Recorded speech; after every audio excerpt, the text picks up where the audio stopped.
ওং নমো ভাগবতে বাসুদেবায় নমঃ। জয় শ্রীকৃষ্ণ। রাধে রাধে বন্ধুরা, আজ 3 সেপ্টেম্বর বা 17 ভাদ্র বুধবার। আজকের দিনেই পালিত হচ্ছে ভগবান শ্রী হরি বিষ্ণুর পার্শ্ব একাদশী বা পরিবর্তনী একাদশীর ব্রত। একাদশী তিথি শুরু হয়েছে গতকাল 16 ভাদ্র মঙ্গলবার রাত্রি 12:58 থেকে, যা থাকবে আজ বুধবার রাত্রি 1:47 পর্যন্ত। তাই উদয়া তিথি মেনে এই পার্শ্ব একাদশীর ব্রত পালন করতে হবে আজ বুধবার দিন। যদিও নির্বাক সম্প্রদায়ের মতে আগামীকাল 4 সেপ্টেম্বর বা বৃহস্পতিবার দিনও এই একাদশী তিথি পালিত হবে। তাই এই বছর অর্থাৎ 2025 খ্রিস্টাব্দ বা 1432 বঙ্গাব্দে এই পার্শ্ব একাদশী মূলত দুদিন থাকছে, বুধবার এবং বৃহস্পতিবার। আপনি হয়তো জানেন, আষাঢ় মাসের শয়ন একাদশীতে ভগবান বিষ্ণু ক্ষীর সাগরে যোগ নিদ্রায় যান এবং তিনি নিদ্রা থেকে জাগরিত হন কার্তিক মাসের শুক্লপক্ষের একাদশী তিথিতে। ভাদ্র মাসের শুক্লপক্ষের একাদশীতে অনন্ত শয্যায় শায়িত ভগবান বিষ্ণু বাম দিক থেকে ডান দিকে শায়িত হন। যেহেতু আজকের একাদশীর দিন তিনি দিক পরিবর্তন করেন, তাই একে পরিবর্তনী বা পার্শ্ব পরিবর্তনী বলে অভিহিত করা হয়েছে। এই দিন ভগবান বিষ্ণুর পঞ্চম অবতার বামন দেবের পূজা করা হয়, তাই একে বামন একাদশীও বলা হয়ে থাকে। ব্রহ্মবৈবর্ত পুরাণের পাশাপাশি অন্যান্য ধর্মীয় গ্রন্থেও এই পার্শ্ব একাদশীর মাহাত্ম্য বর্ণনা করা হয়েছে। আজকের পর্বের ভিডিওতে আমরা শ্রবণ করব পার্শ্ব একাদশী তথা পরিবর্তনী একাদশীর ব্রতকথা, এবং ভিডিওর শেষে আমরা জেনে নেব একাদশীর পারণ মন্ত্র, পারণ সময়, একাদশীর পারণের কিছু নিয়ম এবং অন্যান্য কিছু গুরুত্বপূর্ণ তথ্য। আমি আশা করব এই ভিডিওটি দেখে আপনি সমৃদ্ধ হবেন।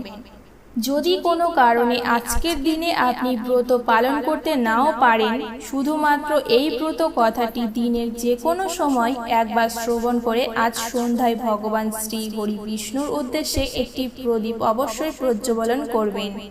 মনে করা হয় এই প্রক্রিয়াটি করলেও একাদশীর পূর্ণ ফল অনেকাংশে লাভ হয়ে থাকে। তাহলে শুরু করছি ভাদ্র মাসের শুক্লপক্ষের একাদশী পার্শ্ব একাদশীর ব্রত কথা। জয় শ্রীকৃষ্ণ। রাধে রাধে। ব্রহ্মবৈবর্ত পুরাণে ভাদ্র মাসের শুক্লপক্ষের পার্শ্ব একাদশীর মাহাত্ম্য যুধিষ্ঠির শ্রীকৃষ্ণ সংবাদে এই রকম বর্ণনা করা হয়েছে। যুধিষ্ঠির মহারাজ জিজ্ঞাসা করলেন, হে শ্রীকৃষ্ণ, ভাদ্র মাসের শুক্লপক্ষের একাদশীর নাম কি এবং এই ব্রত পালন করলে কোন পুণ্য লাভ হয়, সে কথা আমি জানতে ইচ্ছা করি। এর উত্তরে ভগবান শ্রীকৃষ্ণ বললেন, হে ধর্মরাজ, মহাপুণ্য প্রদায়নী, সমস্ত পাপ হারিণী এবং মুক্তিদায়নী এই একাদশী বাজপেয় যজ্ঞের থেকেও বেশি ফল প্রদান করে। যে ব্যক্তি এই তিথিতে ভক্তি সহকারে ভগবান শ্রী বামনদেবের পূজা করেন, তিনি ত্রিলোকে পূজিত হন। পদ্মফুলে পদ্মলোচন শ্রী বিষ্ণুর অর্চনকারী বিষ্ণুলোকে প্রাপ্ত হন। শায়িত ভগবান এই তিথিতে পার্শ্ব পরিবর্তন করেন, তাই এর নাম পার্শ্ব একাদশী বা পরিবর্তনী একাদশী। যুধিষ্ঠির মহারাজ বললেন, হে জনার্দন, আপনার এই সকল কথা শুনেও আমার সন্দেহ পূর্ণরূপে দূর হয়নি।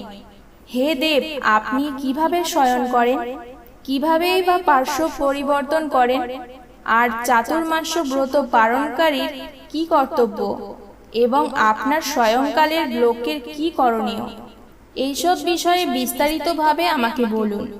আর কেনই বা দৈত্যরাজ বলিকে বেঁধে রাখা হয়েছিল, তা বর্ণনা করে আমার সকল সন্দেহ দূর করুন। শ্রীকৃষ্ণ বললেন, হে রাজন, দৈত্যকুলে আবির্ভূত প্রহ্লাদ মহারাজের পৌত্র বলি আমার অতি প্রিয় ভক্ত ছিল। সে আমার সন্তুষ্টি বিধানের জন্য গোব্রাহ্মণ পূজা এবং যোগাদি ব্রত সম্পাদন করত। বলি একজন রাক্ষস রাজা হলেও তিনি পৃথিবীর স্বর্গ এবং মর্তলোকে জয় করেছিলেন। অসুর হওয়া সত্ত্বেও তিনি ভগবান বিষ্ণুর একজন নিষ্ঠাবান অনুসারী ছিলেন। জনগণের প্রতি তার ভালোবাসা এবং কল্যাণের জন্য তিনি সুপরিচিত ছিলেন, কিন্তু দেবতারা তার প্রতি অসন্তুষ্ট ছিল, কারণ তিনি দেবতাদের যুদ্ধে পরাজিত করেছিলেন। বলিকে স্বর্গরাজ্য থেকে বিতরণ করার প্রার্থনা নিয়ে ইন্দ্রসহ সমস্ত দেবতাগণ আমার শরণাপন্ন হন। তাদের প্রার্থনায় আমি ব্রাহ্মণ বালকের বেশ ধরে বামন রূপে বলি মহারাজের যজ্ঞস্থলে গিয়ে উপস্থিত হলাম। তার কাছে আমি ত্রিপাদ ভূমি মাত্র প্রার্থনা করেছিলাম। সেই তুচ্ছ বস্তুর থেকেও আরো শ্রেষ্ঠ কিছু সে আমাকে দিতে চাইলেও আমি কেবল ত্রিপাদ ভূমি গ্রহণে স্থির থাকলাম। যজ্ঞস্থলে উপস্থিত ছিলেন দৈত্য গুরু শুক্রাচার্য। তিনি আমার ভগবান রূপ জানতে পেরে বলি মহারাজকে ওই দান দিতে মানা করলেন, কিন্তু সত্যাশ্রয়ী বলি গুরু নির্দেশকে অমান্য করে আমাকে দান দিতে সংকল্প করলেন। তখন বামন তার শরীরের আকৃতি বহু গুণ বৃদ্ধি করলেন এবং তার প্রথম দুটি পদক্ষেপেই স্বর্গ এবং পৃথিবীকে ঢেকে দিলেন। তৃতীয় পায়ের জন্য আর কোনো জায়গায় অবশিষ্ট রাখলেন না। পুনরায় তৃতীয় পায়ের জন্য স্থান চাইলে সে তার মাথা পেতে দিল। আমি তার মস্তকে তৃতীয় পদ স্থাপন করলাম। তার আচরণে সন্তুষ্ট হয়ে আমি সর্বদা তার কাছে বাস করার প্রতিশ্রুতি দিলাম। ভাদ্র শুক্লপক্ষী একাদশীতে ভগবান শ্রী বামনদেবের একটি মূর্তি বলি মহারাজের আশ্রমে স্থাপিত হয়। দ্বিতীয় মূর্তি ক্ষীরসাগরে অনন্তদেবের কোলে শয়ন একাদশী থেকে উত্থান একাদশী পর্যন্ত 4 মাস শয়ন অবস্থায় থাকেন। এই 4 মাসে যে ব্যক্তি নির্দিষ্ট নিয়ম ব্রত এবং জপ তপ ব্যতীত দিন যাপন করে সেই মহামূর্খ জীবিত থাকলেও তাকে মৃত বলে জানবে। শ্রাবণ মাসে শাক, ভাদ্র মাসে দই, আশ্বিনে দুধ এবং কার্তিক মাসে মাসকালাই বর্জন করে এই 4 মাস ভগবান শ্রীকৃষ্ণের আরাধনা করতে হয়। প্রতিটি একাদশীর ব্রত যথাযথভাবে পালন করতে হয়। অনন্ত শয্যায় শায়িত ভগবান পাশ পরিবর্তন করেন বলে এই একাদশী মহাপূর্ণ এবং সকল অভীষ্ট প্রদাতা। এই একাদশীর ব্রত পালন করলে 1000 অষ্টমের যজ্ঞের ফল পাওয়া যায়। প্রচলিত ধারণা অনুযায়ী মূলত বিধবা এবং ব্রাহ্মণেরা এই ব্রত পালন করে থাকেন, তবে শাস্ত্রে তেমন কিছু নির্দেশ করা নেই। যে কেউ শ্রী বিষ্ণুর শরণ নিয়ে এই ব্রত পালন করতে পারেন। মনে করা হয় একাদশী ব্রত পালন করলে যে কোনো দুর্ভোগের হাত থেকে ব্রতকারীকে রক্ষা করেন স্বয়ং নারায়ণ। মন্দিরে বিভিন্ন উপাচারের মাধ্যমে এদিন নারায়ণ পূজার ব্যবস্থা করা হয়, তবে বাড়িতে সেই বিশাল আয়োজন সম্ভব নয়। তাই সাধারণ কিছু নিয়ম মানলেই একাদশীর ব্রত পালন করা যেতে পারে। যে কোনো ব্রতেরই নিয়ম হলো শুদ্ধাচারে কাটানো। শুধুমাত্র শুদ্ধ বস্ত্র পরিধান কিংবা অন্যান্য শুদ্ধাচার নয়, চিন্তা ভাবনাও সঠিক পথে চালিত করতে হবে এই বিশেষ দিনগুলিতে। ব্রতের দিন কারোর ক্ষতি করা বা ওই জাতীয় চিন্তা মনে আসলেও ফল হয় একেবারে উল্টো। একই সঙ্গে এই দিন অবশ্যই পুজো করতে হয় তুলসীর। নারায়ণের পূজায় অতি আবশ্যক হলো এই তুলসী গাছের পাতা। তবে অনেকেই এই দিন সম্পূর্ণ নিরাহারী হয়ে থাকেন, অর্থাৎ নির্জলা উপবাস করে থাকেন। তবে চাইলেই রাত্রে একবার আহার করা যেতে পারে, তবে তামসিক আহার একেবারেই বর্জনীয়। এমনকি ভাত বা চাল জাতীয় কোনো খাবার এই দিন বর্জন করতে হয়। ময়দার তৈরি খাবার কিংবা মিষ্টান্নও খাওয়া যেতে পারে। শাস্ত্রে এই প্রসঙ্গে বলা হয়েছে, ধর্মার্থ কাম মোক্ষণাম আরোগ্য মূল উত্তনম, অর্থাৎ উপবাসী হলো আরোগ্য। অতএব যথাসম্ভব উপবাস অভ্যাস করা আমাদের একান্ত কর্তব্য। একাদশী পালনের অছিলায় সেই অভ্যাস পালন করলে আসলে আপনারই লাভ হবে। নিষ্ঠা সহকারে একাদশীতে উপবাস ব্রত পালন করলে ব্রতকারীর ভগবত ধামে প্রত্যাবর্তনের পথ প্রশস্ত হয়। শ্রোতা বন্ধুরা, এবারে আসুন আমরা জেনে নেব আগামীকাল এই পার্শ্ব একাদশীর পারণ আমরা কখন এবং কিভাবে সম্পন্ন করব। স্মার্থ এবং গোস্বামী মতে এই একাদশীর পালন করতে হবে আগামীকাল বৃহস্পতিবার সকাল 7:52 থেকে সকাল 9:32 মধ্যে। স্মার্থ এবং গোস্বামী মতে এই একাদশীর পালন করতে হবে আগামীকাল বৃহস্পতিবার সকাল 7:52 থেকে সকাল 9:32 মধ্যে। পার্শ্ব একাদশীর ব্রত আমরা কিভাবে বাড়িতে সম্পন্ন করব। একাদশীর দিন সর্বপ্রথম যা করতে হয় তা হলো সংকল্প গ্রহণ। একাদশীর দিন সর্বপ্রথম যা করতে হয় তা হলো সংকল্প গ্রহণ। একাদশীর দিন ভোরবেলা বা ব্রাহ্ম মুহূর্তে ঘুম থেকে উঠে স্নান পর্ব সেরে নিন এবং তারপর পরিষ্কার বস্ত্র পরিধান করে ঠাকুর ঘরে গিয়ে সংকল্প গ্রহণ করুন। সংকল্প গ্রহণ করার জন্য ভগবানের চরণে তুলসীপত্র এবং পুষ্প নিবেদন করে মনে মনে সংকল্প গ্রহণ করুন। সংকল্প মন্ত্রটি হল একাদশাম নিরাহার স্থিত আহাম অপরেহানি ভোসামি পুণ্ডরিক শরণমমে ভাবাচ্যুত। যদি মন্ত্র উচ্চারণ করতে অসুবিধা হয় তাহলে মনে মনে বলুন, হে পুণ্ডরিকাক্ষ, আমি একাদশীতে উপবাস থেকে পরের দিন আহার সম্পন্ন করব। আমি যাতে নিষ্ঠার সাথে এই উপবাস ব্রত সম্পন্ন করতে পারি তার জন্য আপনি আমার সহায় থাকুন। শাস্ত্রে বলা হয়েছে একাদশীর আগের দিন রাত্রিকালীন যে আহার সেটি নিরামিষ সর্ববাঞ্ছনীয় এবং একাদশীর দিন নির্জলা এবং নিরাহার থাকতে হবে।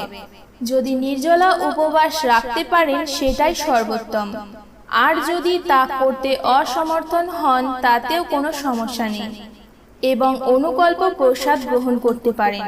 পঞ্চরবি শস্য অর্থাৎ চাল বা গম জাতীয় কোনো খাবার, ডাল এবং সরিষার তেল একাদশীতে বর্জন করতে হবে। একাদশীতে শরীর থেকে রক্তপাত হওয়াকে অশুভ বলে মনে করা হয়, তাই তরি তরকারি বা সবজি কাটার ক্ষেত্রে এবং দন্ত মার্জনের ক্ষেত্রে সতর্ক থাকতে হয়। আজকের দিনে অবশ্যই তুলসী মাতাকে জল নিবেদন করতে হবে। অনেকে বিভ্রান্ত হন যে একাদশীর দিন তুলসীকে জল নিবেদন করা যাবে কিনা। তাদের উদ্দেশ্যে বলি, একাদশী এবং রবিবার সহ বছরে 365 দিনই তুলসী মাতাকে জল নিবেদন করা যায়। শুধু তাই নয়, নতুন তুলসী বৃক্ষ রোপণ এবং তুলসী পরিক্রমাও আজকের দিনে অত্যন্ত শুভ। এবারে আসুন আমরা জেনে নিই একাদশীর পারণ বা ব্রতভঙ্গ কিভাবে করতে হবে। পারণের জন্য যে সময় নির্দিষ্ট থাকে তার মধ্যে পঞ্চরবি শস্য দিয়ে ভোগ নিবেদন করে ভগবানকে অর্পণ করতে হয়। এরপর ভক্তি সহকারে 3 বার পারণ মন্ত্র পাঠ করে একাদশীর ফল ভগবানের সম্মুখে ভক্তি সহকারে অর্পণ করে দিতে হয়। এরপর সেই অনুকল্প প্রসাদ গ্রহণ করে পারণ অর্থাৎ একাদশীর ব্রত ভঙ্গ করতে হয়, নচেত পূর্ণ একাদশীর ফল লাভ থেকে বঞ্চিত থাকতে হয়। একাদশীর পারণ মন্ত্রটি আপনি এভাবে উচ্চারণ করতে পারেন, ওম অজ্ঞান তিমিরন্ধস্য ব্রতে নানে কেশবা প্রসিদ সুমুখ নাথ জ্ঞান ও দৃষ্ট প্রদভব। অর্থাৎ, হে কেশব, আমি অজ্ঞান রূপ অন্ধকারে নিমজ্জিত হয়ে আছি। হে নাথ, এই ব্রত দ্বারা আমার প্রতি প্রসন্ন হয়ে আমাকে জ্ঞান চক্ষু প্রদান করুন। একাদশী ব্রত পালনের প্রকৃত উদ্দেশ্য কেবল উপবাস করা নয়, নিরন্তর শ্রী ভগবানের নাম স্মরণ, মনন এবং শ্রবণ কীর্তনের মাধ্যমে একাদশের দিনটি অতিবাহিত করতে হয়।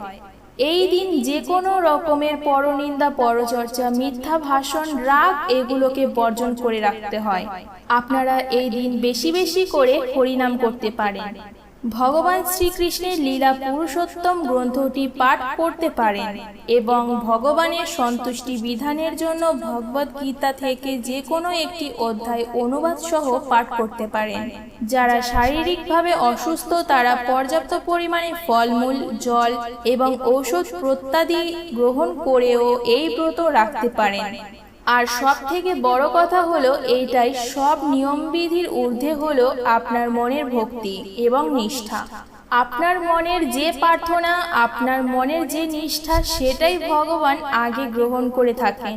তাই কোনো ফলের আশা করে নয়, ভগবানের সন্তুষ্টির জন্য এই ব্রত অবশ্যই পালন করুন। প্রিয় শ্রোতা বন্ধুরা, আশা করি সম্পূর্ণ ভিডিওটি দেখার পর আপনার ভালো লেগেছে। যদি এই ব্রত কথা শ্রবণ করে এবং অন্যান্য তথ্য জেনে আপনি সমৃদ্ধ হন তাহলে ভিডিওটিতে অবশ্যই একটি লাইক করবেন। সকলে ভালো থাকুন, সুস্থ থাকুন। মঙ্গলময় জগদীশ্বরের কৃপায় আপনার জীবন আরো সুন্দর হোক।